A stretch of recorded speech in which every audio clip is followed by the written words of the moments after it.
So the movie starts off with some randomized dude watching an old clip of All Might's folding off.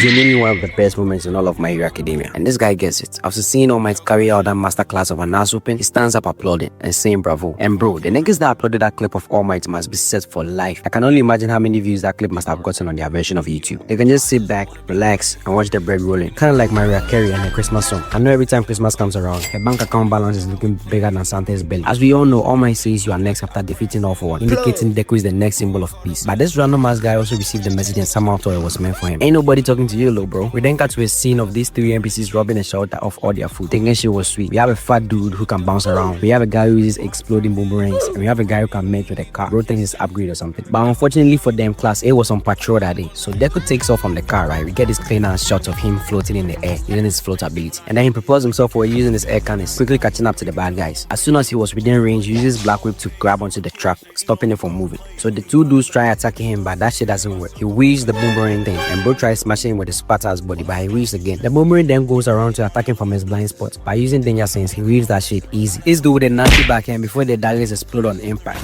taking out the other dude. Then the truck dude tried getting away back. Deku was holding him in place. And bro, are those tears, my nigga? Bro knew he was cool the moment he saw Deku. Deku swings in and finishes him off with St. Louis smash. The rest of his classmates catch up and capture the robbers. Jiro over here talking about leave some of the action for us. I'm sorry, but y'all are side characters. It's unfortunate, but that's the reality you're in. Midoriya then looks to the side and sees this random ass nigga giving him the bombastic side eye. Like, my dog, what did he do? Niggas really be hating just for the sake of hating. Cause tell me why this dude right here was mean mugging Deku off their first encounter. Like, bro, he stares for a bit before driving off. And remember him cause he'll be really important later. Like, really important. Deku's team then drop off the robbers and report to the other team. My Goat's Bakugo then brags about dropping off 4 jailbreakers. And then complains when Todoroki's team report that they dropped 6. Bro, like, Bakugo is so funny, bro. Bro's got the longest hero name in history. Great Explosion Meta God Dynamite. How are you a hero and you go murder your name? They get interrupted by a call alerting them of another jailbreaker. So they go after him and he's on around with the snow bunny in hand. Deku catches up to them as usual. The guy tries attacking Deku, but he easily weaves everything he tries throwing at him. He quickly catches up to them and tries grabbing onto the snow bunny. But as y'all know, Deku don't really got game when it comes to the hose, so he falls immediately just from touching the snow bunny, making the villain escape into a shelter, causing further damage. But Deku quickly recovers and catches up to him, holding him in place with his Black Whip. I was looking for a while before the villain suddenly got a power boost and grows more hand, mouth things. I don't even know what those are, bro. And sends Deku flying through the building. But Deku was still holding on. That nigga stubborn as hell. We then see the guy who was bombastically side-eyeing Deku from earlier. And bro has a sniper in hand. He fires off the first shot, but he misses. He then lets off multiple shots, but the villain blocks all but one bullet, hitting him and letting him go off the snow bunny. The guy then descends on his bike and then stands on the moving bike, trying to aura fun. Proceeds to turn his hand into a gun, aiming it at the snow bunny. Bro, I'm mad confused right now. Has Shorty on his knees wearing to guard. Thought he was just playing games, but he fires a shot. But luckily for the snow bunny, a weird ability activates around it, making the bullets slow down. And we noticed that it was dude right here who was using his quirk to save the snow bunny. His quirk allows him to create a simple domain around people or himself. And within his domain, people or objects will move really slowly. But he on the other hand can move at normal speed within his domain. And honestly, that's a mad cool ability. A sniper dude doesn't let up though, and then continues firing shots at his Shorty. And all I'm thinking is, what did she do to make you that mad, bro? Shorty must have broken his heart in the most tragic way possible for him to have this much hate for her. The domain dude walks over to the snow bunny, and the moment he touches her, his eyes glow. He pulls her out of the bullet's range and walks away with his domain surrounding him. The jailbreaker, who was also in the domain, begins to move at normal speed, then get hit with the bullets instead. Deku uses Black Whip on the sniper guy, who in turn aims another gun at Deku. Damn, this nigga must be from All Black or something, the way he loves his guns. Deku's danger sense doesn't react to this though, indicating the dude didn't have malicious intentions. The rest of his classmates pull up, leads again as usual, and they notice a flying ship headed in their direction. Nothing could have prepared them for what they were about to see, even me. Some dude walks to the front of the ship, talking and using all my speech patterns, going, "Fear not, Anna." That's the snow bunny's name, by the way. Hope has arrived, and he takes off his mask, and they are all shocked to see that he looks exactly like All Might. They initially thought it was him, but Deku knew he was fake from the moment he saw him. The fake do a good job blending with the road these days, but still tell the difference. Mostly because his danger sense was reacting strong to this dude, who was a massive threat. Anna comes to her senses after the dude releases his domain and begins shouting and struggling. Then this lady right here uses her quirk on her, making her calm down and obedient. And yo, run his back real quick. Yo, who is this nigga out here in the background with a devious smile on his face with his big ass nose? Like, damn. The nigga with the big ass nose uses his quirk to bring them on board. And the guy who loves guns tried going after them, still set on killing the snow bunny. But Deku was still holding on tight. False. Deku lets go though, as the nigga with the mouth hunting tries escaping. Bro was just crashing into building, which sets off debris, falling onto the civilians. He rushes in and saves them with the help of his classmates. Dude with the bike then speeds off and flies into the air, going in the direction of the ship up and letting off shots. But the nigga with the domain activates his domain and slows him down. And then this old nigga swipes his fingers, sending a big ass piece of concrete crashing into him. Fake All Might then encounters the jailbreaker and takes him out with a single attack, which sends him flying and passing out upon landing. He then shrinks in size as the flower on his waist disappears. Fake Might approaches Deku, offering him a bar of chocolate, but Deku refuses. Fake Might then goes on to talk about how he's going to be the next symbol of peace, walking away from Deku. He then flips a coin which turns into a stage with camera and lights and everything, and then start broadcasting to the entire nation of Japan. Like bro, imagine watching your favorite show or maybe your favorite sports and it's getting intense, and then all of a sudden you get interrupted by this random ass dude pretending to be All Might. That will have me tired, bro, I swear to God. He goes on to share his ideology. Let me ask you this.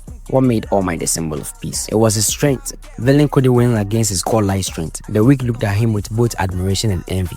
The anguish falling. The courage is falling. Sorry, wrong speech. He then goes on to talk about how the shining beacon of hope has faded and the nation is in ruin because of it. Other nations have abandoned Japan in their time of need. That's why he's stepping up to be the next symbol of peace. And from now on, it's his 10, referencing what All Might said after defeating All For One. Deku interrupts him, calling him a fake and that he fought using unnecessary violence. You already know my boy Deku is a certified All Might glazer, so he couldn't stand someone impersonating his glorious king. Not impressed, huh? You're gonna be eating those words as soon as you see what I'm capable of. Then leaves off the stage and then Anna flows to his side. He grabs onto her, making his eyes glow. He goes on to flex his power, which has something to do with these gold coins. He releases them everywhere, which creates a strange light that absorbs everything in sight. Todoroki even tries blocking it with his eyes, but it engulfs that too. And after a while, it transforms to this giant fortress. You see the heroes are Yui, and they recognize Fake Might and his crew as a famous small family from Europe called the Jolini family. Deku wakes up from his nap in a forest surrounded by his Milk Queen and his classmates. Deku realizes the jungle was fake though, as it's just an imitation.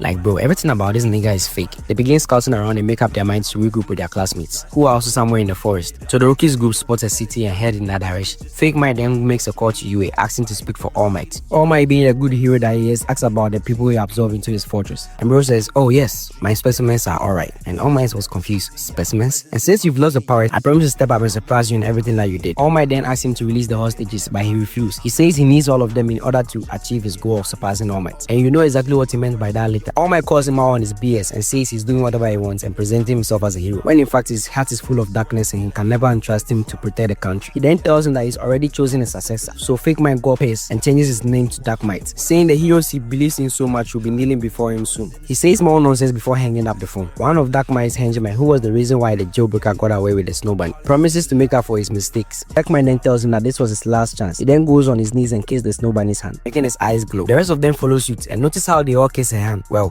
all except one. The nigga with the big nose places a hand on his forehead instead. Bro couldn't kiss her because of his big ass nose. The fortress begins to move, absorbing more people and buildings. Deku and his teammates are on a run until Deku runs into a wall. Invisible girl finds a manhole in the ground. Ruka then suggests she and Deku go explore where it leads to. I see what you're trying to do with Chaku. As they're hiding down the tunnel, one of Dark Might's henchmen activates his quirk, making Deku lose his ability and falls down the tunnel. Ruka was out of the range, so she didn't get affected. Deku then tells her to head back and warn the others before he loses his grip and falls through the tunnel. The next thing you know, he's falling out of the sky in a totally different terrain. He finds Sniper Dude, who immediately points a gun at Deku. I told you I was from O-Block. He asks Deku to show him the exit, but Deku tells him that he doesn't know. The whole time he was talking, the Sniper Dude was just roasting Deku for absolutely no reason. Deku asks him why he was trying to kill Anna area, but they got attacked by NPCs, so they had to take cover. He asks Deku to use his powers, but Deku admits that he's not able to use them at the moment. He then kicks Deku out of the cover, making the NPC shoots at him. Bro Dada has just used Deku as a decoy, then takes them out with electric bullets and asks them where Anna is, but they refuse to tell him, so he lets off more shots before walking to his bike, trying to get it up, but he struggles with it and his feet even rips, but Deku swoops in and helps him. We then cut to Todoroki's group having reached the city. They see Anna with the lady from earlier and a bunch of people passed down on the floor, and there were others in the line approaching Anna. What they were doing was basically finding people who were compatible with Anna, so they become Dark Might's followers. Anna has the ability to modify other people's quirks by touching them, but she's not compatible with everyone. That's why they was passed out from touching her earlier. That's also why all these people are passed out on the floor. Todoroki and his team tried rushing in, but the lady activates her quirk, which puts them in a trance-like state where they live out their fantasies. Funny how Mineta and Chargebow's fantasy have to do with getting with the host. Todoroki's is to have a happy family. Creation Girl's fantasy is to make love to a cup of tea. What? I don't know, bro. I'm not even gonna talk about Froppies. That's just weird. We cut to Mago's Bakugo's group, and they've already reached the castle where Dark Might resides. They get greeted by him in some weird ass costume, going on and on about all his nonsense. Dark Might then makes them fall to the level below to face off against some weird looking monsters. They quickly get to work packing them up. The whole time they were being monitored by this wizard looking ass. We cut back to Deku and Old Black Nigga riding a bike and going through a tunnel before getting attacked by missiles. But it was no problem for Old Black Nigga as he takes care of it using his bike before exiting the tunnel. They immediately get greeted by the henchman responsible for Deku Deku's lost quick, and 2 NPCs, one of which was responsible for the missile attack. Bro's whole head is a bazooka. I swear this mangaka's be coming up with the weirdest character designs. Bazooka head fires more missiles, and guess what old block nigga does? He literally jumps off the moving bike, leaving Deku to take on the full impact of the explosion. He then gets up and starts running towards the villain, letting shots fly, but the other NPC blocks with his quick. Deku does some quick thinking and notices that the small fry can use their quick, but those that attacked them earlier had to use guns. So he asks old block demon to destroy them so he can finish them off. He agrees, and then he sets his bike to autopilot. So wait a minute, he could do that the entire time, but instead tried to get his bike on his own and even ruin his fate. Anyway, he's successful in distracting the villains as he sets off an explosion using his bike, which creates a smoke screen. Deku then gets close to the villains and his theory was right. So basically, the henchman is able to create 2 domains. Anyone caught in the outer domain cannot use their quirks, hence why the NPCs that attacked them earlier had to rely on guns. And there is the inner domain, which does the opposite of what the outer domain does. So basically, if you are within the inner domain, you can use your quirk. So Deku closes in on the barrier guy and sends him flying with a punch, then charges towards the henchman. Bazooka head and the barrier guy try attacking him again, but he fires air cannons and sends them flying. The domain guy gets terrified and begins running, but Deku of course uses Black Whip to grab him before yelling,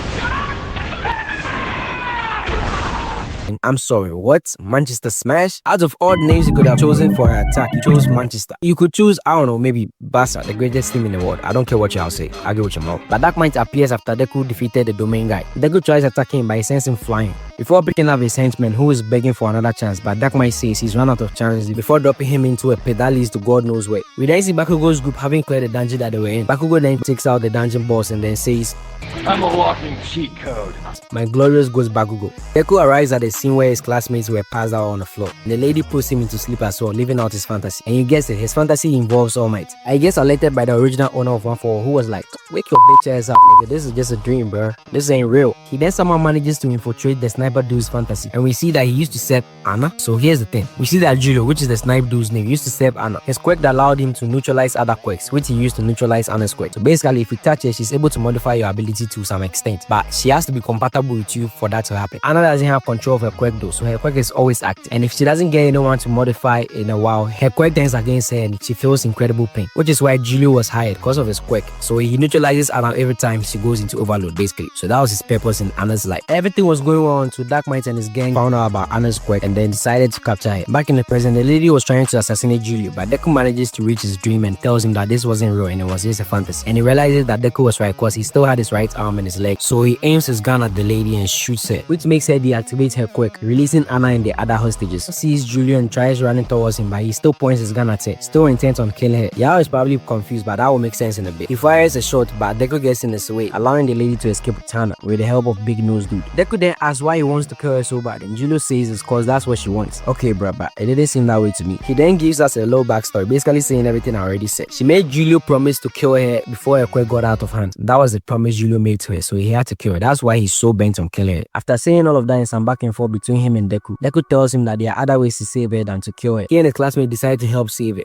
And I'm watching this and I'm wondering, didn't they ever hear of Eraser's ability or like, you know, those quirk erasing bullets? Anyway, my good Bakugo pulls up, looking cool as usual, nothing new. They begin their plan to rescue Anna and defeat Dark Might. The heroes back at UA noticed that the trajectory of the fortress has changed and was now headed straight for UA. That was gonna be a problem as they needed the UA headquarters in their fight against the goat of villains, Shigaraki. So Endeavor and the other heroes spread to confront it. Bakugo takes charge and starts yelling orders, which makes a lot of sense. Behind all of that shouting and anger, he's actually a really smart dude. He decides that him, Deku, Todoroki, and Dark Shadow will go after Dark Might, while the rest of his classmates, or as he likes to call them, extras, will deal with getting the civilians to safety. We then see Endeavor and the other heroes posted on top of a tower, ready to take action. Endeavor tries blasting a hole into the fortress with his weak-ass attack, but it quickly repairs itself. Bakugo's group is fast approaching Dark Might and his henchmen. Julio joins them on his bike, which I thought exploded back then, but I guess I was wrong. And yo, Bakugo is so funny. Bro was calling Julio a cool side character. Dark Might sends his henchmen to go and face them. They then get attacked by these weird creatures, but Tokuyami offers to take care of them so they can move forward. They leave it to him and dip. The other classmates who were helping the civilians escape get attacked by the same creatures, so they leave it to Lemurian to escort the civilians to safety while they take care of the creatures. Midoriya's group encounters 2 more henchmen, and this time Todoroki offers to take care of them with the help of Bakugo. So Deku moves on with Julio. They move forward a bit before encountering Dark Might, who was with Anna. Julio tries rushing in, but the domain guy activates his domain, which slows things down. Deku leaves back before he could get caught in it though, and uses Black Whip to grab onto trees, stretching backwards, kinda like a catapult, and getting ready to prepare himself for it. Before he does though, he uses his other quirk, which I forgot the names of, to charge up kinetic energy. So when he eventually leaves for it, that kinetic energy was released, making him move fast, even in the henchman's domain. Bro knew he was cooked the moment he saw Deku still moving fast, even in his domain. Look at his face right here. This is These villains obviously have no experience in battle because they get taken down so easy. I mean, look at how he's laid out on the ground just after one hit. Lame ass nigga. We are preparing for the final showdown, guys. Everybody was battling at this point, even Menetta with his weak ass. Liberian successfully arrests the pro heroes and they rescue the civilians. Deku and Julio catch up to Dark Might. Julio then explains what his quirk is finally. His quirk is alchemy, which basically allows him to create any form of matter by using a catalyst. Yes, you heard me right, any form of matter, including Microsoft's new state of matter, which I didn't even think was possible until now. But it's 2025, so I guess everything is possible. It's because of his quirk, that's why he's able to turn himself into All Might and still is a whole flow. Deku asks him why the hell he wants to look like All Might so bad, and then Dark Might responds that it's because he wants to be the symbol of peace. He then touches Anna inappropriately and powers up. Julio charges in as usual, almost getting booted off the map, but gets saved by Deku, who in turn charges him, but Dark Might sends him flying before crashing him in between two rocks. Julio tries shooting him, but he blocks without looking. Bro's really trying to aura farm in the midst of all this. Charges in towards him, attacking with his catalyst, making the ground break, but Julio was still firing shot. You know our boy don't play about his guns. He falls from the sky. Dark Might approaches and swings, but Julio dodges before firing multiple shots. And look at Dark Might's face right here. Bro really had me thinking that the bullets were working. Whole time was just blocking them and faking it. Julio eventually runs out of bullets and steps back. Deku gets out from the rumble and charges towards Dark Might.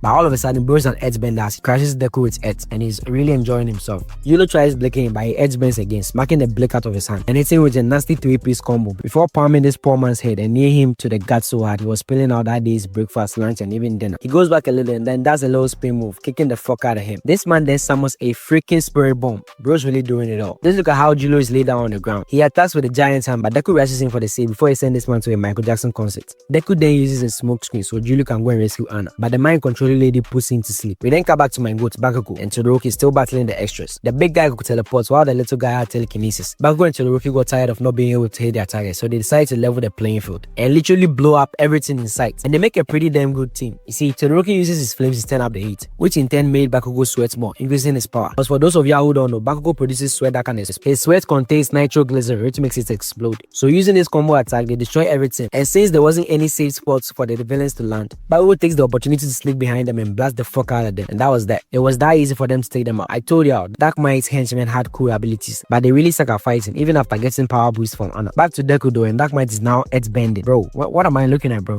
The lady tries getting Anna to make Julio, but it backfires. Julio tries shooting her, but he was out of bullets. So his support items activate on their own, giving us this cleaner scene of him in the air. He then attacks the lady, breaking free of her mind control and freeing Anna. Todoroki and Bakugo pull up, freeing up Deku. And this is the moment y'all been waiting for. The final showdown between the three YNs of UA versus the fraud All Might. Dark Might uses Anna to get another power boost, making him look like this. He started jumping this man and Todoroki blasts some flames in his direction. He dodges before leaping into the air to meet Deku, who fires 2 air cannons, but he weaves both of them. And look at the smile on this man's face. He was about to hit the fuck out of Deku, but Bakugo blasting for the side before he could do that. He lands on the ground and was getting attacked from all sides. So he returns the favor and started spamming heavy attacks in all directions, sending them flying. Even Julio, who was minding his own business, caught it straight. Dark Might started talking smack. The heroes really didn't give a fuck until he said it was his turn. And that's when he knew he fucked up. He started giving that man the premium jumping. And you know shit is about to get serious when the hero's theme song start playing in the background. Bakugo starts off the attack with some small blasts. Todoroki charges him from the side. Dark Might sees this and was about to hit him, but Bakugo pulls Todoroki out of the way using Black Whip. He attacked from the other side, but Dark Might blocks. Todoroki then started talking and having flashback, and that's automatically a stat increase. Dark Might realizes this as Todoroki's attack was getting stronger. He breaks through and sends Dark Might flying. Dark Might tries to attack him, but Deku moves him out of the way. Bakugo charges in and also started getting flashbacks and spamming attacks as he thought, each one getting more powerful than the last. That last attack was so strong that it literally melts Dark Might's face, revealing what he really looked like. This whole time, Deku was just charging up, awaiting his turn. These wires were really taking turns in jumping this man. Using Black Whip, Fijian and his other quirk, he launches himself forward towards Dark Might. Dark Might was so terrified at this point, so terrified in fact that he puts up multiple barriers just to stop Deku from reaching him. Deku breaks through, Bakugo and Todoroki assist him, and then he started showering this man with punches named after states in the US, landing the final blow in this man's neck, sending him flying and crashing into a wall, making him get his own flashback into his past. Since it was his ability that was controlling the creatures the other heroes were fighting, defeating him undid it. And yo, this whole time, this big ass nose was watching his boss fight on the big screen while sipping on some tea. Like, bro, your master was letting his ass whoop by these 3 YNs and you were over here drinking tea? Dark Might must have not been paying him well for him not to care about what happens to him. So Dark Might is defeated. We can end the video here, right? No, because guess what happens next? Anna started tweaking out of nowhere. Her quirk got out of control, which gave Dark Might an even crazier power boost. Julio asked Deku to get him closer to Anna, but he couldn't get him all the way through because of Anna's quirk, which was affecting him. We get this clean ass 10 out of 10 sequence of Todoroki using his ice to closing on Dark Might. He's going around him until Dark Might breaks the ice, but he just makes another one and continues going on, freezing his lower half and blasting him with flames. Julio gets to Anna and begins talking to her. Bakugo then hits Dark Might with his golden spinning attack, blasting him and spiraling in the process. Bro, Bakugo is so crazy. Todoroki also attacks from above. Dark Might was still getting cooked literally, even after he got a power boost from Anna. So he screams out for more power, making him bigger and uglier, blasting Todoroki and Bakugo away. Deku was taking a nap during all of this. Meanwhile, Julio was still trying to get to Anna. And after some backflash, his eyes started glowing, making his neutralization power stronger, which in turn neutralizes Anna's quirk. So now Dark Might can't get any more power boost. And as if sensing this, Deku and his other Wayans get ready for the final round. And this whole sequence was just beautiful to watch. They all started powering up, then Todoroki starts off with his ice attack. Bakugo follows suit with his blast, and they continue this combo as Deku gets ready for his attack. Dark Might was blocking Todoroki and Bakugo's attack, but Deku joins in on them, and bro, I'ma be honest, at this point, I don't even know what was going on. But one thing I know for sure was this whole sequence was beautiful to watch. The animation, the soundtrack, and everything, it was just on point, bro. Deku then hits him with some weird spinning move attack, which was really powerful. Shade literally took a huge chunk of meat from Dark Might, exposing his true self. He then follows up, charging him with both legs, causing so much distraction, and at this point, they were just showing colors on the screen. And when they eventually show that he's stomping Dark Might, he stomps him so hard he sends him flying all the way to All Might's statue, hitting nice clean ass pose that I could have used for my thumbnail as well. The statue of All Might explodes, and so does the entire fortress, and this was the end of the battle. Julia and Anna have this heartfelt moment, blah blah blah. The movie ends with Tomura waking up from his sleep, and yeah, that's the video. This was a long ass video, so if you made it to the end, I really appreciate it if you leave a like, a comment, and subscribe to the channel because it really helps. And look forward to more Pick This Man. Trust, I've got a lot of dope content coming out for y'all. So I love you guys consensually, and until next time, YZ out. This is the fight of our lives, and we're gonna win. Whatever it takes.